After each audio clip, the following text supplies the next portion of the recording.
Hello. Hello. It's been a minute.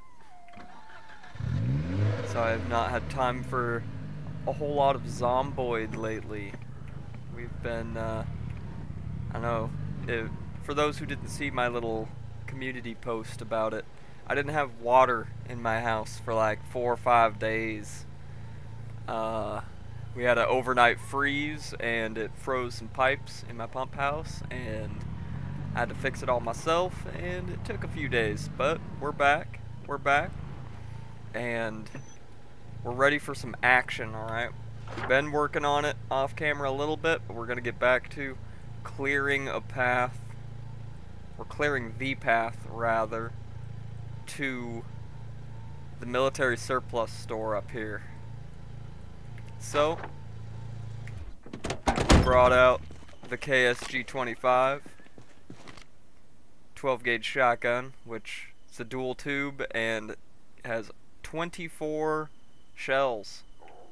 I also put a PEC 15 on there.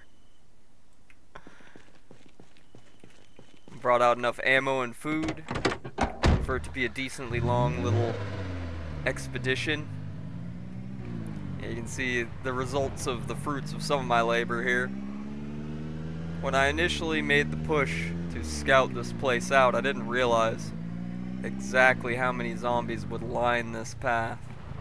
So, we're gonna come back through and do a little street sweeping.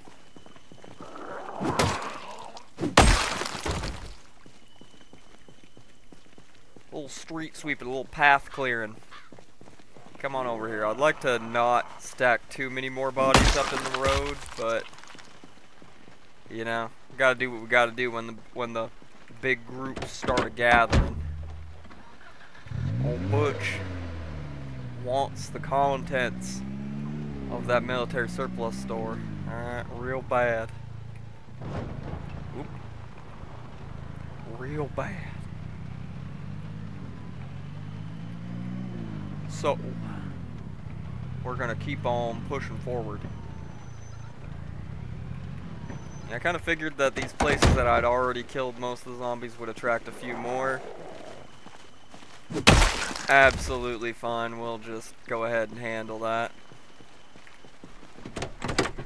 Go ahead and handle that. The old-fashioned way. With violence. Ah, hello, hello. Over here, please. Yes, thank you, thank you. Bonk. Get bonked. Oh. More comers to the party. Right over here, please. Right over here. Thank you. Thank you for queuing up orderly. We will serve you down.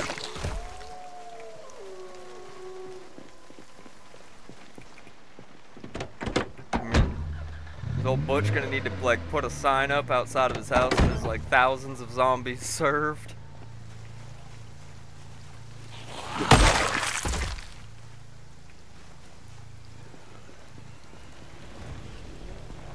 We're like McDonald's, but for killing.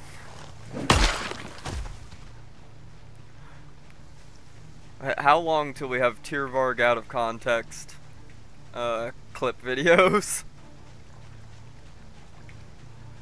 How long till some of the unhinged shit that I say while recording or streaming gets put into compilations?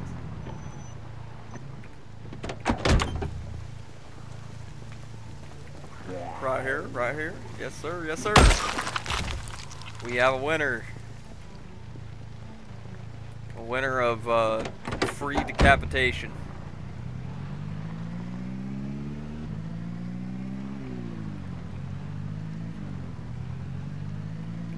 Oh, hello.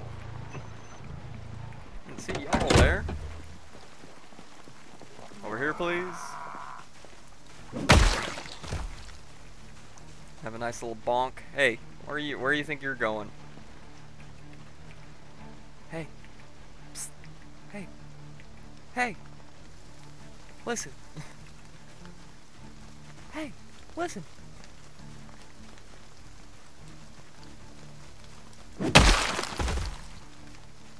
Oh, hello. Nice to meet you. Alright.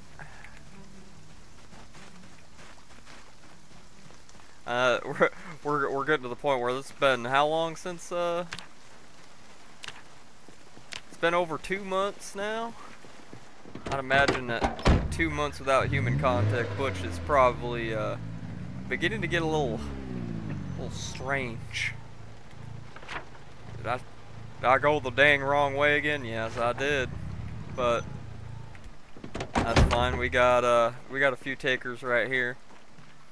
Not gonna turn down the opportunity to do a little violencia.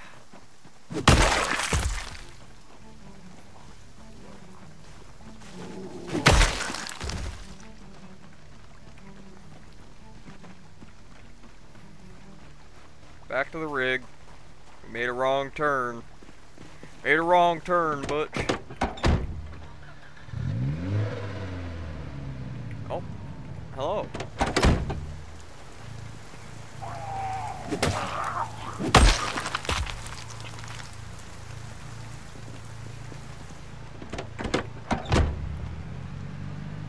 Backing up.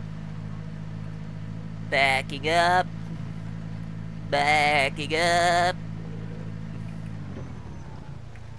Where'd y'all come from? I was just through here. Alright, come on. We got all day. We're burning daylight. We're burning daylight. We got a lot of work to do.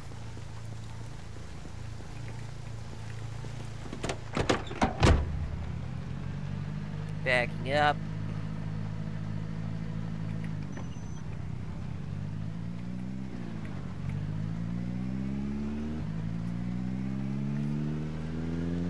Alright, moving along. There we go. This is what I'm talking about. This is the business. Alright, let's give them the business. Cue Seinfeld, cue the Doom music, but it's the Seinfeld sound font.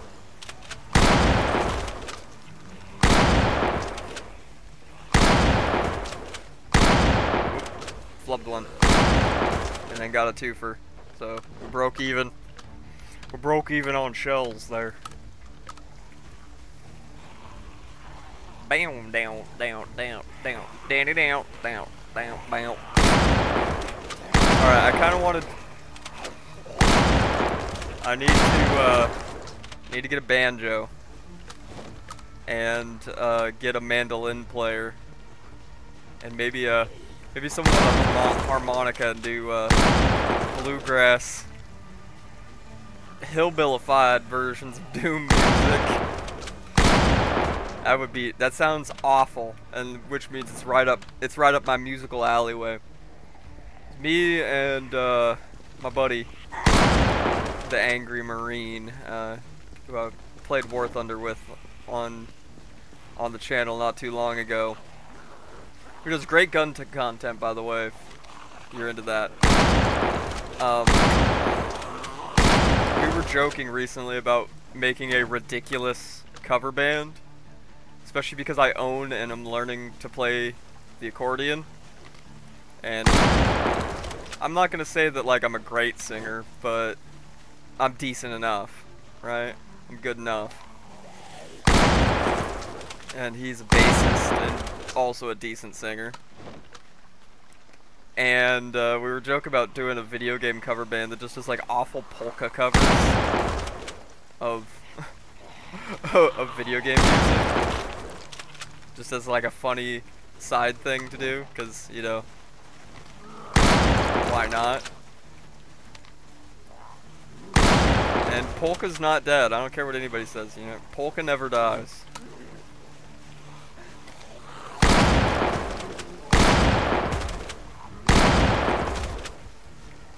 Line them up and knock them down.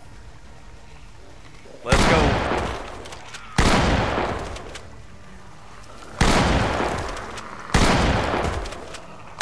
I'd like to think the Butch is like the post-apocalyptic equivalent of a street cleaner at this point.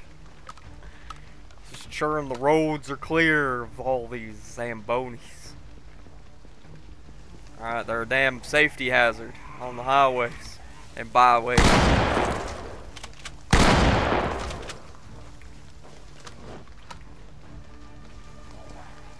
Alright, come on. Get out of the road. You're gonna catch me constantly topping off all the time here. So I got 24 rounds in the tube. I think it's just... it's a good habit to get into, you know? Just always be... when you're using a tube-fed magazine like this rather than a box mag weapon, to when you have lulls in between, you know, bouts of firing, to top off, right? Tactical reloading.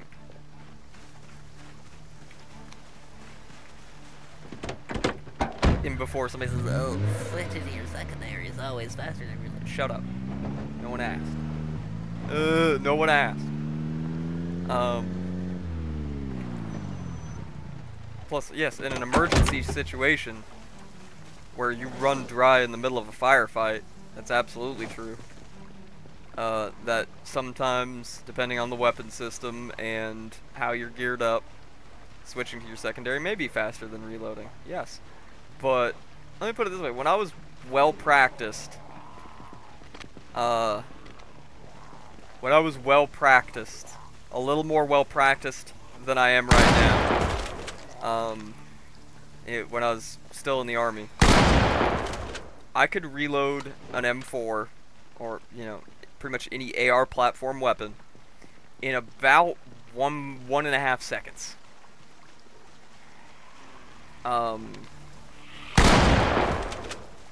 Give or take.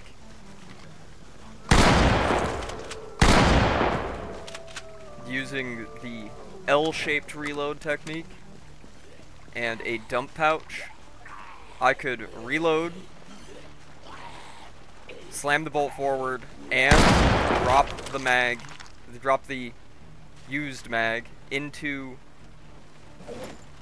my dump pouch in about 1.5 seconds. Do you really think that is that much of a difference than dropping your rifle that's on your sling, reaching down, and producing your secondary? Probably not. And having been in a tussle or two in my day, I will say that rifles are just far more effective against soft targets than handguns are. So I would probably, in most situations, rather get my rifle back into the fight than draw a handgun.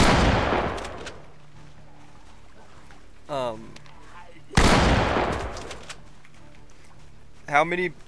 For those of you who are also body cam footage enthusiasts, alright, body cam footage enthusiasts, police activity channel enjoyers, where you at?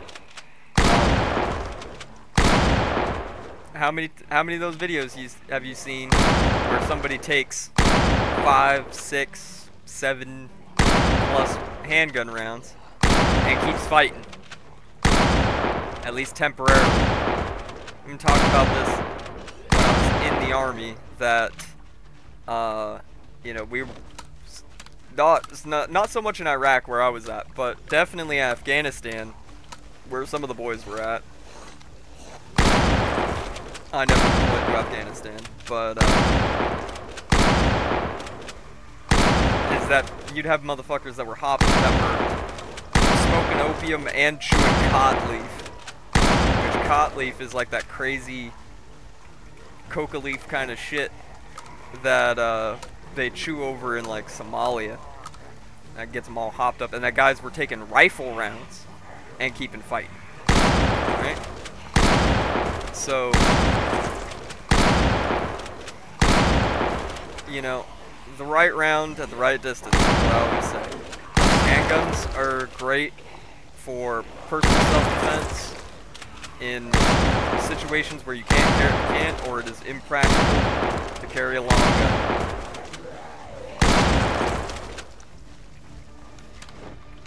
AKA, I'm going to the grocery store. Or I'm going to the gas station. Yeah, I don't carry a rifle to the gas station or the grocery store, for one thing. I don't like attracting attention to myself. Two, it's impractical, right? It'd be impractical even if it was like a societal norm. Those rifles are big, awkward, heavy. They get in the way of things. But handguns, for the most part, are very limited in range, and as much as I hate to use the term, stopping power. I hate that term. I prefer to use the Clint Smith Thunder Ranch term, which is, excuse me, I gotta warm up to do his voice. Terminal ballistics. Rifles put holes through people. Handguns put holes in people. Shotguns, with the right load, at the right distance, will take a chunk of shit off of your opponent and put that shit on the floor. There we go. There we go. Was that accurate? I've just ruined my voice for the rest of the day. I've just ruined my voice for the rest of the day.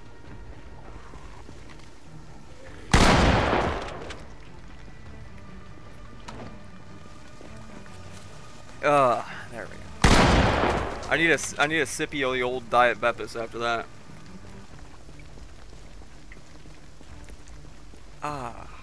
There we go.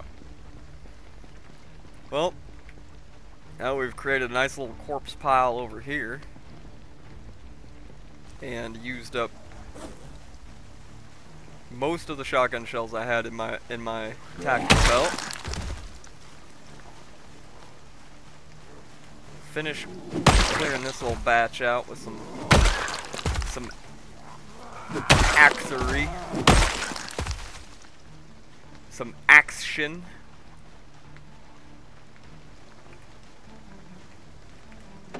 Let's go ahead and we're gonna grab a snicky snack, and we're gonna grab 4 boxes of shells as well. Yes, I see that zombie up there. I see you. I see you. Come here. You're late, but that's fine. Alright. We got time enough to serve all customers today. We're feeling magnanimous. Magnanimous.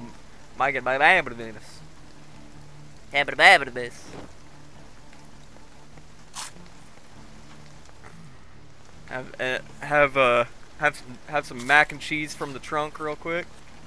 Excellent, excellent. Now, we're gonna go ahead and open the box of shells.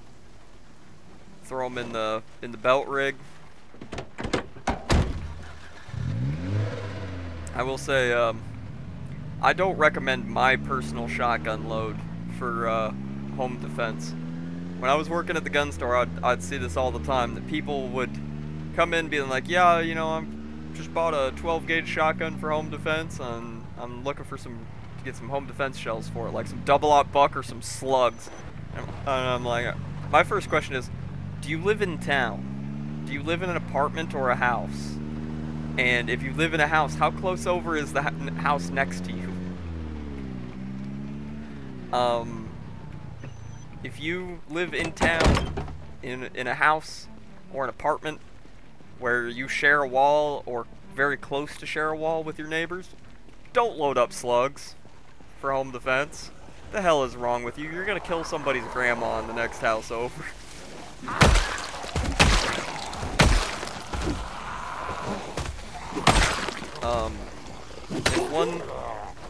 If one lives in town, number 4 buckshot is absolutely good enough for the kind of ranges that you would be talking about inside of a building.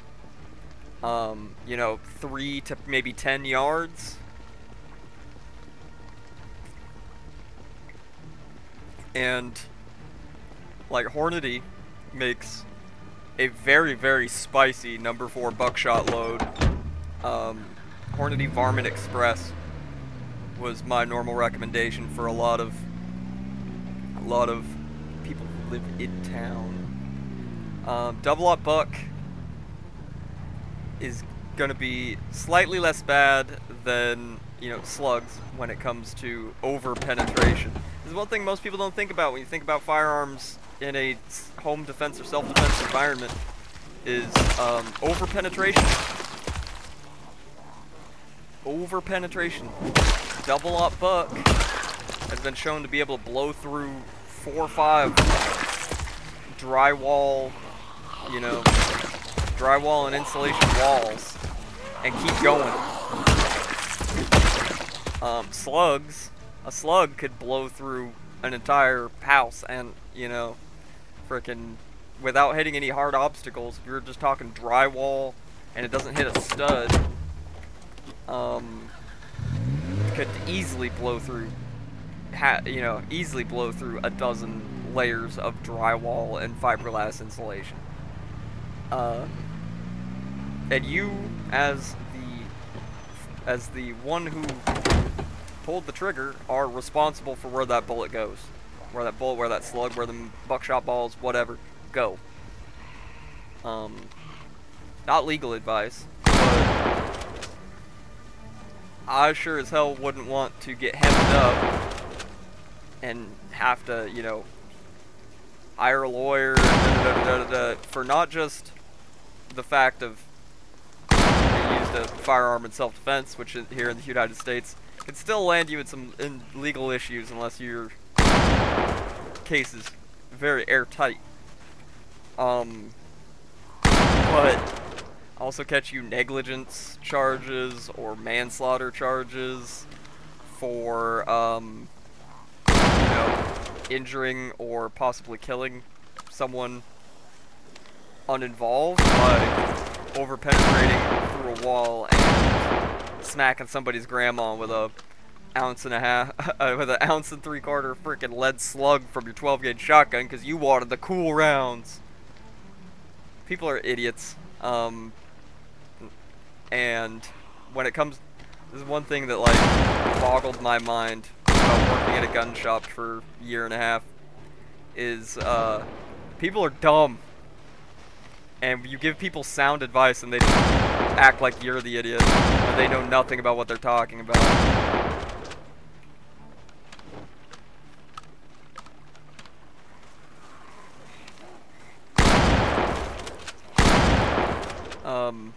Which is why I think working at a gun shop made me more of an asshole.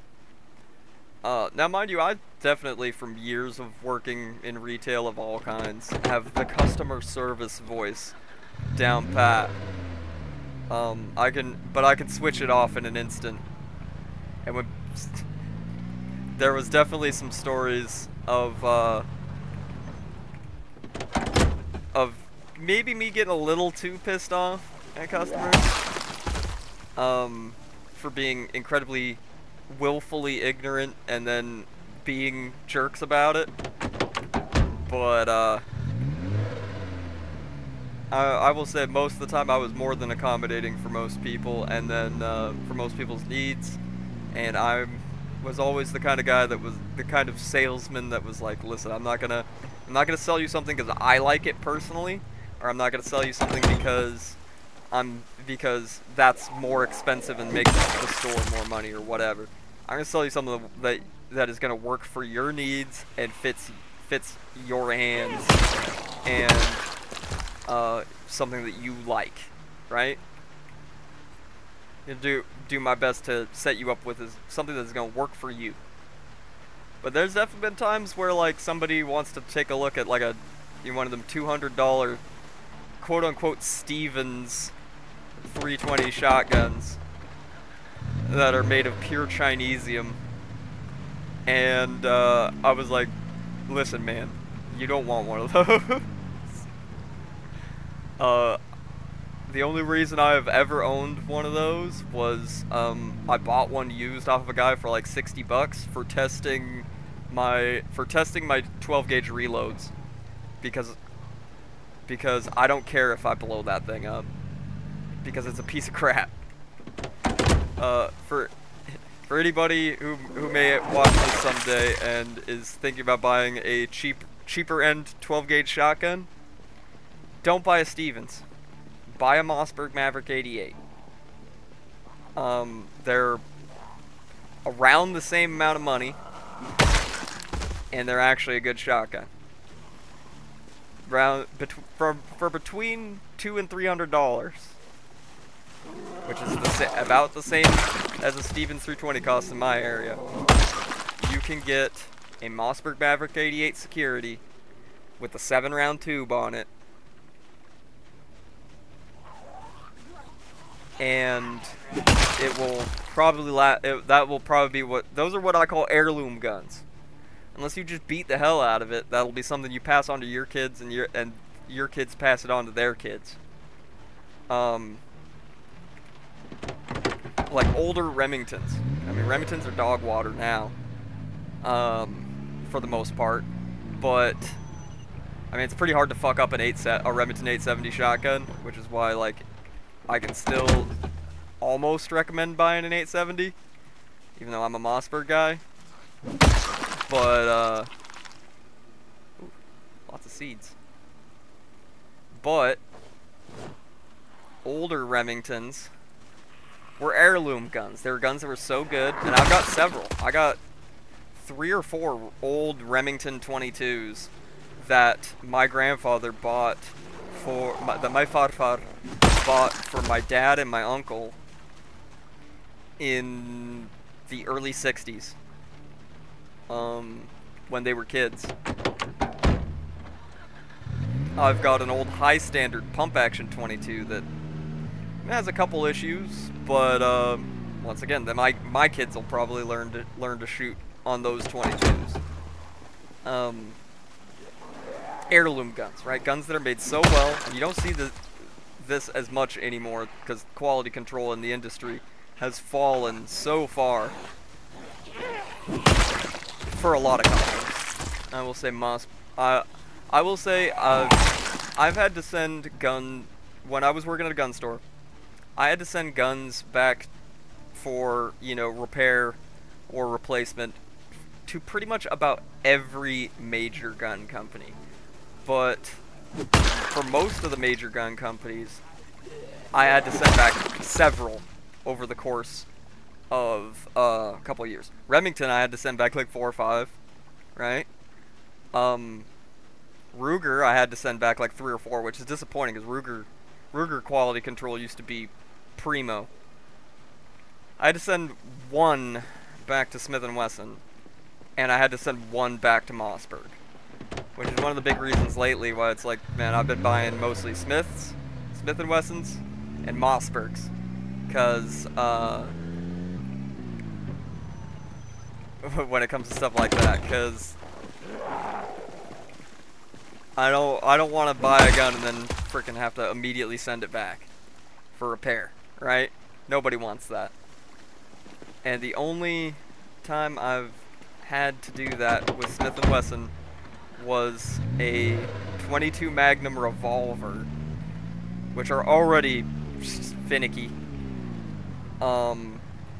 That just had a very obvious manufacturing defect that just got skipped over, looked like, right? But for the most part, every Smith & Wesson that I had seen come into the shop came in the kind of condition you would expect a new firearm to come in. Perfect. I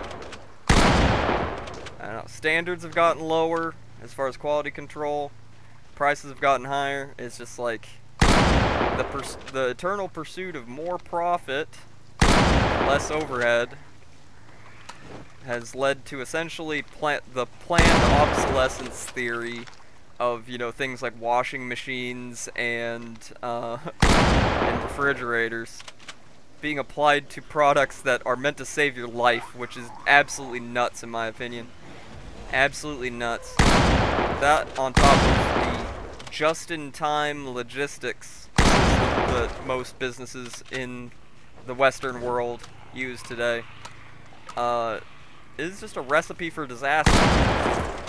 One thing goes wrong, the whole house of cards comes tumbling down. And that is probably the biggest thing I would worry about in a modern society is that, like, man, if you live in a city and you don't have ways to get your own food, at a short notice, and ways to supply your own electricity and water, less than 10 days. That's how much time you'd got if you know, the proverbial shit ever was to hit the proverbial fan in Minecraft, in Project Zomboid. You've got, your lifespan is measured in days, because you're not gonna have access to clean drinking water, because electricity, no electricity would probably actually happen almost instantly, not over the course of 0 to 30 days as Project Zomboid decides to depict it as. It would be pretty damn quick that electricity would go down, which means you got no running water. See, I'm on a well. I could put, as long as I got electricity, which I could do through a generator or through solar or wind power, or a combination of the three. I could have running water indefinitely, right? If you're on city water, you don't have that luxury. Water's gonna go first, and people are gonna get thirsty real fast in the event of something like that. Right now, I'm not saying that anything is gonna happen. I'm not telling people to be fear mongers, right? I don't fear much of anything, but that's because I know exactly what I'd do if things ever did go bad. But people have gotten too comfortable, and our whole society, like the way the logistics of our society runs, right? At least here in the States, but I know business logistics are run in a very similar way all over the Western world. Just-in-time logistics means essentially like you only ever have enough of anything on hand for the next week or so. Then, you know, you're pretty much always expecting shipments of goods. Trucks of goods, usually. In the case of most, you know, end user, you know, consumer businesses, right? Walmart only ever has enough stuff on hand for maybe a week. And a lot of things are stocked by third-party vendors. So, you know, those vendors are there literally every day, restocking the shelves of their items. And of course, trucks show up to Walmart every day to restock the shelf, to you know, unload freight, and then that freight gets sorted in the back, pre-positioned to go out to the sales floor, and then once the store closes, now that they're not freaking 24 hours anymore, damn it for night owls like me, the stocking crews come out and they stock the shelves, right? It's a 7-day-a-week process. If that process ever gets disrupted, well, your Walmart, your Costco's, your everything is going to be out of everything you need very quickly, alright? And what the result of that is going to be is people going to be starving. People who are starving or get desperate, and they get violent.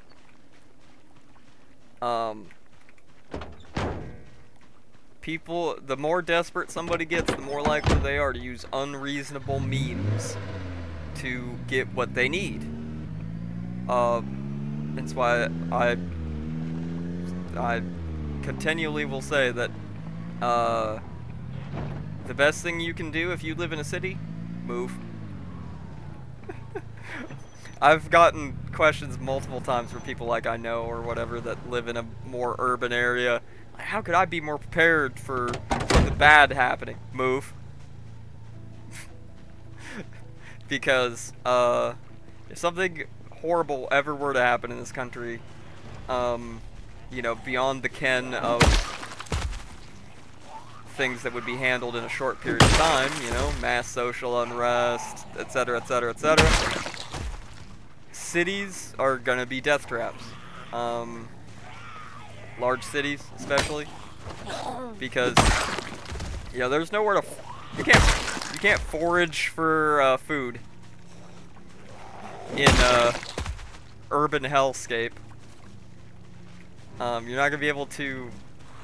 The biggest thing I think is gonna be fresh water. You're in an urban hellscape, all right. The bottled water supply and tap water supply is gone very quickly. People are gonna die of thirst en masse.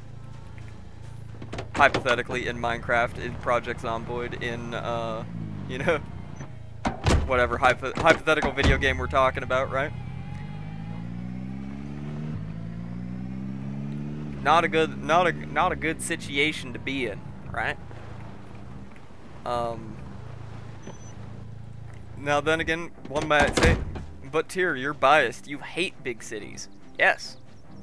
I feel soulless in big cities, man. If I go to a town that's more than like 150,000 people, I could just it feels like I can feel the soul being sucked out of my body. It's dehumanizing. City, to me, like, I don't think people are meant to live in communities of more than, like, I don't think we're wired, at least, to live in communities of more than, like, 50, 60,000 people. Because it's depersonalized, it's dehumanizing. Being constantly exposed to strangers you don't know, makes you view people less as people and more as just like obstacles in your way, or like, you know, NPCs in the background, right? You can't tell me that like your average New Yorker looks at like a homeless guy laying in the gutter in the middle of New York and sees them as a human being. No, because you see it every day, and you see hundreds of them every day. You don't see that as a person. You see that as, you know, just one of those things you see in the city. Soy face, soy face. Drink soy latte. Whereas, like, I know all my neighbors. We don't talk much, but I know all my neighbors. I know pretty much everybody on my street, and they know me. If something happens, if there's a break-in or something like that on my street, I talk to all my neighbors about it, and, you know, we kind of, like, agree to have somewhat of a pact of mutual security, right? Shit. One of my best friends from high school on to today, literally him and his parents live down the street. I could damn near lob a rock into their window from my backyard. It's more like 1/8 of a mile, but it's about a quarter click down the road, but still, point stands, right? When you get, I mean, look at like typical big city apartment building. You got hundreds of people living in close proximity. You cannot form interpersonal relationships with that many people at once. For one thing, there's not enough time in the day. Two, I don't think human beings are capable of having that many, like, personal relationships at the same time, right? We're essentially tribal creatures, pack animals, tribal creatures that, have far outsized our natural imperative, right? Which I'm not saying that, like, it's like, I'm not saying that, like, big cities need to not exist, but I'm just saying that it is dehumanizing. You stop seeing everyone around you as a person and start seeing people more as NPCs when you live in such a tight, cramped cramped environment with so many strangers, so many people that you don't know and can't know. Oops. It is, I don't know, I got a lot of theories on it, but and I think over-urbanization has been an absolute disaster for not only the United States and Europe, but the world.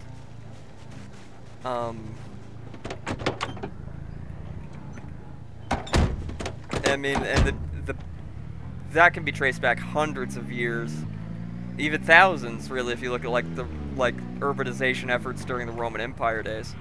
But one of the worst the worst period of it, I think, has been post-industrial revolution, and especially post-World War II, for America, at least for the U.S. There was a massive effort to cram people into cities and suburbs, and get people to work in these factories, and you know, and push people to move to urban areas and work in the city, live in the suburbs, work in the city, right? It's been a friggin' disaster, right? Especially considering that, you know, and this is a topic you will hardly ever see me talk about, but part of it was an incredibly racist agenda, to essentially crowd Americans of a certain ethnicity into ghettos in the cities, and then get them dependent on the government. But that's a controversial topic I don't want to talk about on YouTube.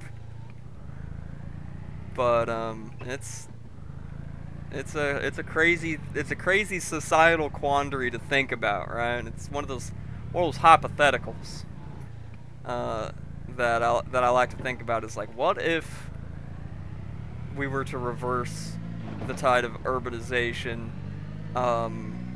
and look at doing things maybe a different way, right?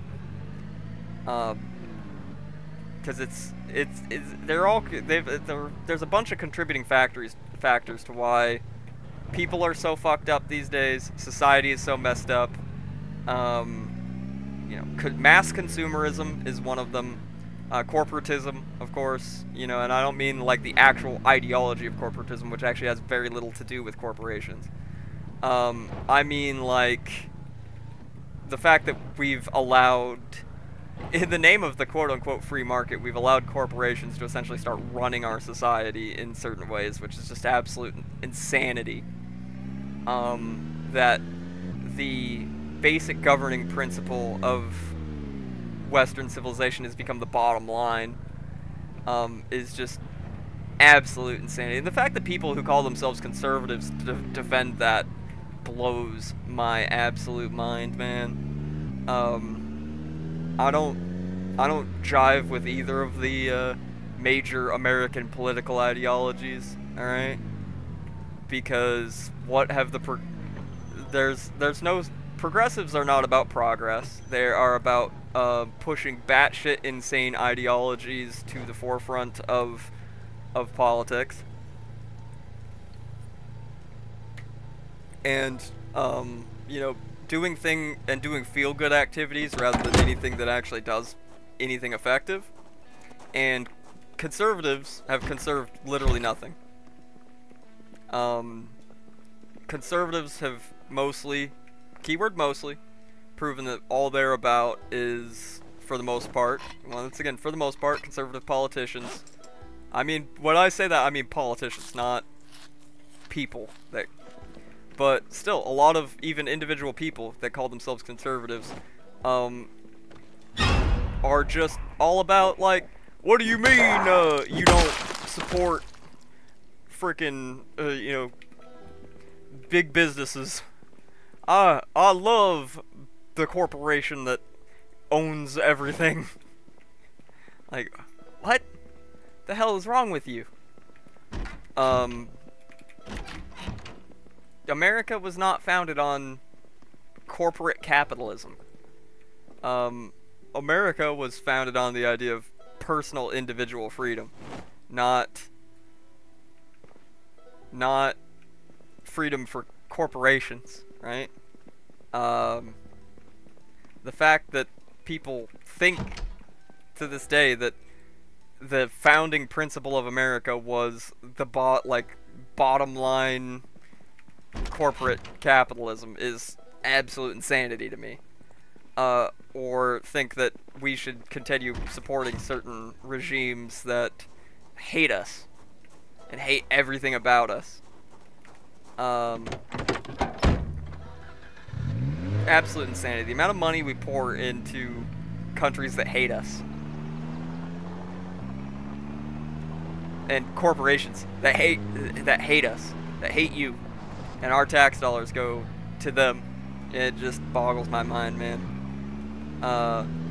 Remember the other day when I said I didn't want to talk about politics on stream or YouTube anymore? Funny how quick that goes out the window when I'm just stream of consciousness talking while you know, killing Zambonis. It gets me into my Zen place, man. It gets me into my happy place where I can just ramble. Where I can just ramble on and on and on about politics, philosophy, history, about, you know, the future. My quite grim outlook for the future, honestly, but you know what? Hey, that's life. My whole thing is that just like, hey man, all I want out of life is I want to leave something good, something better than what I had for, you know, my descendants. And at this point, I think it's only going to get worse. Because when you look at the ballots, you look at the ballots for an election, you got two choices. You got accelerate the decline on one side, and you've got slightly delay the decline on the other side of the ballot. I ain't really jiving with either of these options. I would rather, you know, we radically reform and attempt to fix things.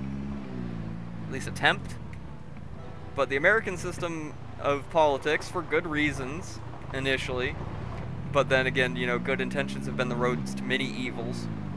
The American system of government is designed specifically to resist change. For good reason. It was to avoid people centralizing power. But the problem is now that people have centralized power. And it's the absolute wrong kind of people, and because of the massive resistance to change that is built into the government system, as well as corruption and etc., it is nearly impossible to change due to, you know, the obstructious nature of the government system, and the people in government do not want change. They want to keep the status quo because they're lining their pockets and becoming more powerful.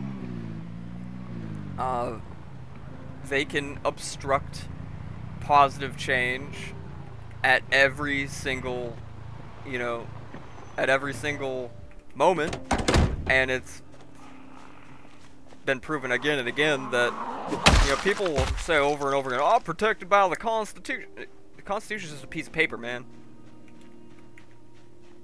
Constitution is just a piece of paper. You only have as many rights as you're willing to ensure that you have.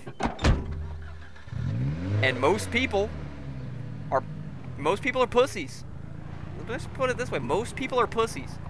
Most people would rather live a comfortably oppressed life where they are fed, where their life may be shit, their quality of life may be shit, but they're at least fed and have a roof over their heads, than the uncomfortable struggle of autonomy, right? Of self-autonomy.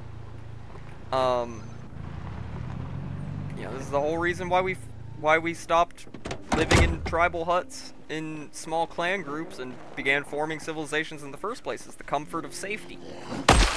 Right? The comfort of safety in numbers. but you give up some of your autonomy in that exchange, right? We've given up so much of our individual and even group autonomy as, you know, family groups, clan groups, ethnic groups even, and to get real controversial there. We've given up our individuality, our autonomy, and in exchange for security. And now we don't. A lot of times we don't even have that security because malicious people, in the name of ticking boxes, looking good, and lining their pockets, have made our streets incredibly unsafe. And then on top of that, they tell you that hey, if you want to defend yourself, you're the reason our streets are unsafe, and we're going to take away your right to defend yourself and your ability to defend yourself. Which is just absolute batshit insanity to me. And honestly, it's something that somebody should have said, hey, wait a fucking minute. Years ago. Decades ago. People should have pumped the brakes and said, hold the phone. Alright? You ain't doing this. But nobody did. And people who did try were either, you know, made to look foolish and silenced, or just killed by the U.S. government. Waco, Texas, you know, Ruby Ridge, etc., etc., etc. Dissent is not wanted. Dissenters will be silenced. That's definitely how a free and open society works, right?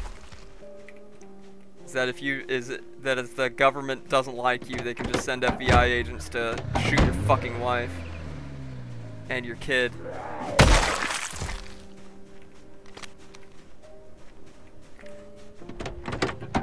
That's definitely how a sane, free society works. Bump, bump, bump, bump, bump. In before YouTuber Tyr Varg is found to have committed suicide with committed soup and slide with 2 gunshots to the back of the head.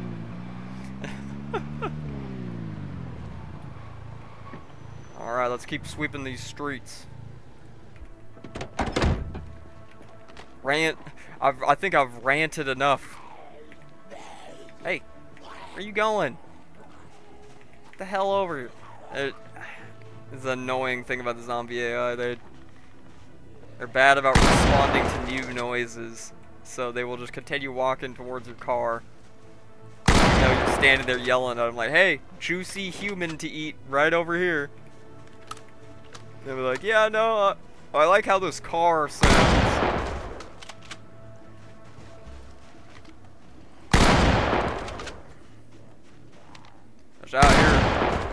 Just out here harvesting my zombie crops.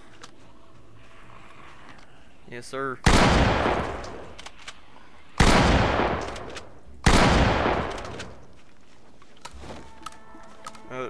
Alright, I think I definitely got the title for this one in the bag, which is, you know, Streetsweeper / Unhinged Ranting. Unhinged schizo rants from Tyr Varg. Unasked for, as always. But I don't care. I'm gonna rant. When I get comfortable, I tend to rant.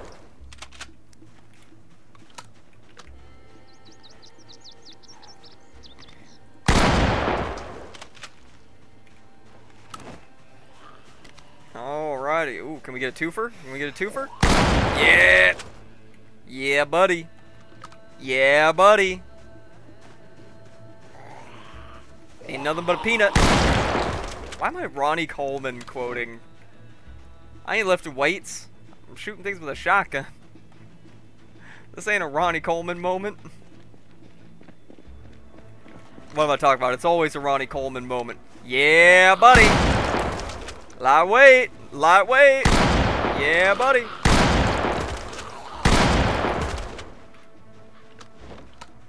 Yeah, buddy.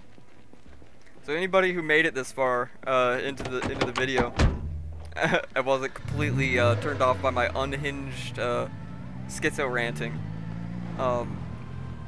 Here's a good hypothetical for everybody to talk about in the comments for the 2 of you that make it this far.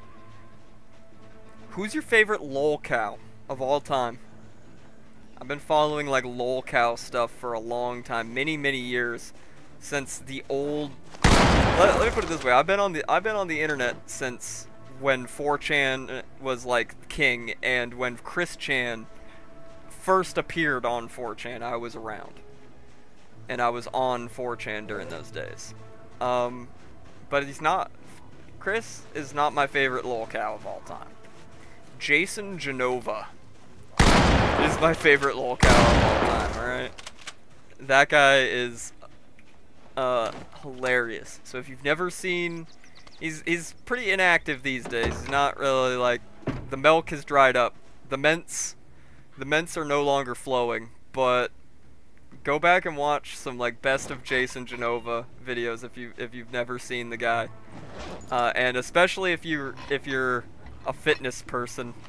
All right, because he's a lolcow of like the bodybuilding community. And my God, is he amazingly hilarious. I will forever be a piss trooper.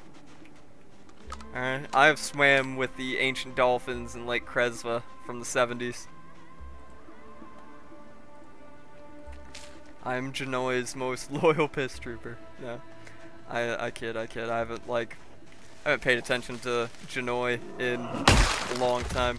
I do like King Cobra as well. I think King Cobra is one of those guys that's like, I feel bad for him. I feel bad for Cobes. It's like, Cobes is one of those ones that he's not an awful person to the level that like, that a lot of other lolcows are. He's just, he's a guy that's different. He's a guy that's different and never learned to cope with it properly, and you know, it's not like society cares at all about people like him. Man, I worked in essentially, they don't like to call it caregiving, but I was a caregiver for almost 8 years for adults with developmental disabilities, and a lot of my clients were like people with, you know, mid to low functioning autism, some of you higher functioning autism, Down syndrome, etc., etc., etc. I had a lot of different clients over the years. And man, society does not give a shit about those people at all. They get put on essentially social security disability, which, man, is like nothing. Is not enough money to live off of. So they're forced to live so they're essentially forced in these programs where an agency that is hired by the state puts them in a shitty apartment or a shitty duplex or something like that with one to three roommates who may be far worse than them. I definitely ran into situations where you got a guy who's pretty high functioning and could probably maybe even live on his own if they got his medication and everything right, and has a job, living with somebody who throws shit at the walls and a guy who tries to fight everybody. And it's like, man, that is like hellish. So a lot of times when, you know, we're talking about like people who are lolcows on the internet that have these very obvious mental illnesses and developmental disabilities, man, most of these people never had a fucking chance in life. If they didn't have a very, very loving and understanding family who raised them properly and tried to, like, you know, cope with the disability, rather than the Chris Chan approach of just trying to make them act like a normal person, and coddle the shit out of them, or, you know, or just abuse them, like it happens so often. Abuse and neglect is so common with these poor people, and I really do. I pity them so much, but they also fascinate me. the ones that turn into lolcows on the internet fascinate me. I am fascinated by people like Daniel Larson, Cyrax. These people fascinate me.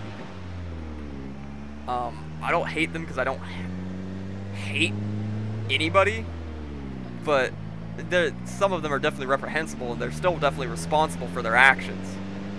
And I do find them detestable, but I don't hate them, right?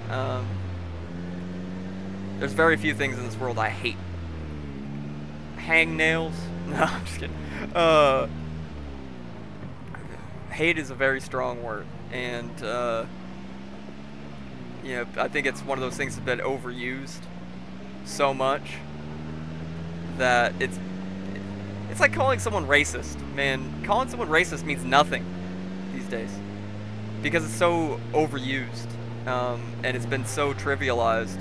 It's like that's why at this point I make jokes about it. Like, if someone calls me racist, I just don't fucking care because it means nothing, man. Like, by the ever-changing so-called societal standards of Twitter, everybody's racist. So, yeah, I've had someone straight up to my face be like, "Are you racist?" And be like, "Yeah, I love NASCAR." Like, it's just, you can't engage with these people, man. You can't. Like, you engage them on their terms, you've already lost. And everybody knows me personally. Knows better, right? But there's no defense against that on the internet, on the Twitter sphere. I don't even have a Twitter anymore. Twitter is dog shit. And I mean, it's been dog shit for a long time, but it's just even more dog shit. When I had a Twitter, literally all that account did was automatically post when I would go live on Twitch, which did literally nothing anyways, and I kind of forgot it existed after a while. Kind of just straight up forgot it existed.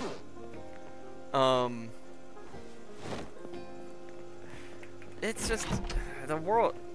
This is another thing of depersonalization. Social media, man.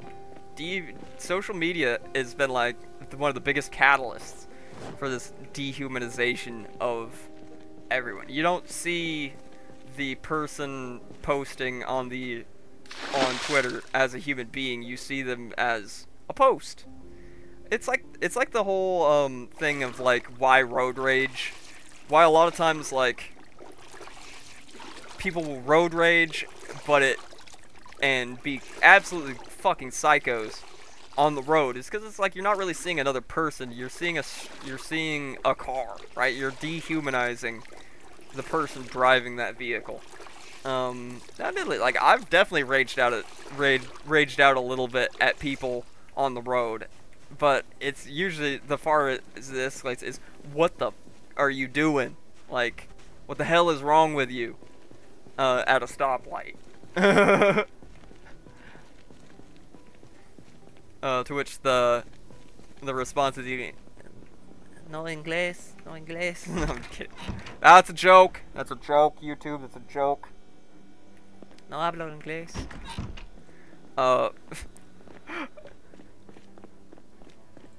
Fucking, sorry, that just reminds me of the hilarious prank at my last job we used to pull. One of my coworkers that I would often come into he would be opening and I'd be closing fairly often during the week, and he is a Hispanic gentleman. All right, he's a Mexican feller, right? Very light-skinned, but very Americanized, man. Does not speak a word of Spanish. Customers would walk up to him and start speaking Spanish. He doesn't speak a word of it, and he would say so. I don't speak Spanish, bro. And then my blonde-haired, blue-eyed, Swedish, German, American-looking ass would come up behind him and just, hola, ¿cómo estás? ¿Necesitas ayuda? Or, And fucking the look on people's faces. And they're like, sí, sí, tenemos 38 super, cajas de 50 balas por, you know, $32. And he'll be like, what the fuck, man? And so I had a couple customers who came up to the counter speaking Spanish. As soon as they hear me speak Spanish, would like be like, what the hell? In English, and I'm like, excuse me. I'm just like, you could speak English the whole time? You could speak Spanish the whole time? But I did get a kick out of the shock on some people's faces of that. Now, unfortunately, I don't think this video is going to run very much longer here, because I need to record a couple more videos today due to not having any time or energy to record during the whole time that my water was off and I was replumbing my pump house. Replumbing the old pump house, if you catch the drift. Yo. No. Actual plumbing, which I'm horrible at. I'm a man of many hats. A man of many talents, alright? Many skills. I've subscribed to Robert Heinlein's theory that a man should be able to do a lot of things decently well, rather than be a master of one thing. But plumbing and mechanics are my weaknesses. Or at least plumbing used to be my big weakness, that I didn't know dog shit about it. But since I inherited my home and had to start fixing it up, boy, did I have to learn. I would still definitely say that working on vehicles is probably my biggest weakness as far as those kind of skills. But anyways, didn't have a whole lot of time this. Excuse me, 1 second. Oh, very sorry about that. I had to pause the recording because I had a scratch in the back of my throat and started coughing really bad. Point being, like I said, didn't have a whole lot of time to record this week. You know, it is now Saturday afternoon, and I have 2 more videos to record today. Woohoo! So, unfortunately, this is gonna be a short one. Thanks everybody for coming by and watching. You know, leave a like, comment, subscribe if you haven't, all that fun stuff. We will be doing more Kenshi and other stuff. Unfortunately, the Star Sector playthrough is kind of on hold right now due to technical issues. I think I pushed that game a little too far when it comes to the modding, and I've been having some very terrible frame drop issues when attempting to record it. If I can solve that, we'll get back to it. If not, I'll adjust some things and we'll have to start a new playthrough. So, I don't know, we'll see about that. I probably should have talked about this at the beginning of the video. I might make a community post about it later. But for now, everyone have a good one. I'll catch you all later.